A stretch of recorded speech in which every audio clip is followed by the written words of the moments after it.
My name is Deb Hansen. I'm the owner of the Sweetness Factory.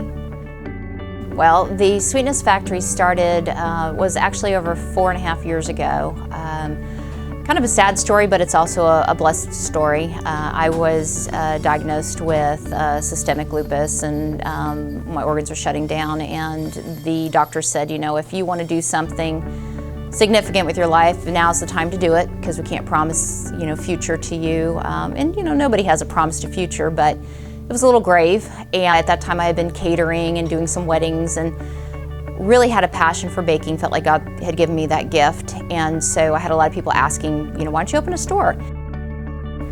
I started March 2014, so a little over 2 years ago. I saw a post on Facebook that they were hiring, and I was like, ooh, I really want to do that. Mostly because I loved baking.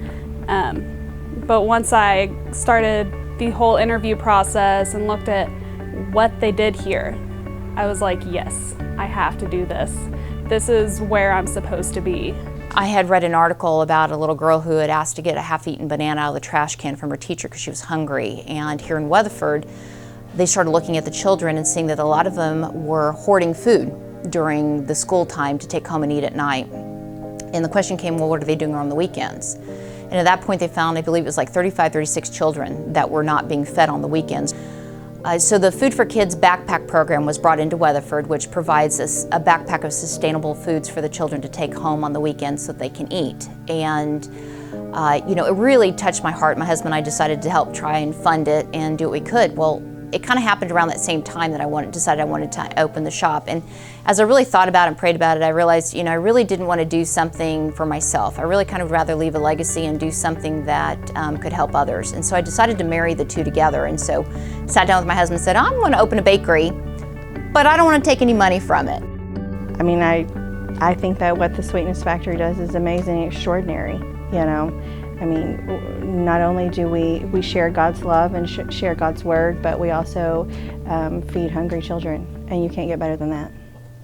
You know, I think the hardest thing for us is we are in Western Oklahoma, which is a blessing, but it's also a curse in the fact that we have very limited media to be able to get the word out. We're not in a major city that has a lot of television stations that people can watch and get to know us. So we're kind of limited to some print media, a little bit of radio. The community knowing about that there actually is an issue with kids going hungry, because I myself, I had heard about the backpack program, but I didn't really know that much about it. And when I came to work here, I learned about how hungry these kids actually are, and that the reason that we have this backpack program is because they weren't getting to eat on the weekends, and they were just going hungry, and they're so hungry that they would eat food out of the trash can. I'm now in a position where I know every dollar that I spend that's to get the word out. Yes, it can bring business in, but it's also a gamble, because I'm also I see the actuality of it taking food out of kids' mouths, and so it's a real hard thing for me. I battle with that all the time, and so being able to have a group that's willing to do videos and to be able to help us spread the word, that's just monumental for us. I mean, there's no value that can be placed on that because it's just huge.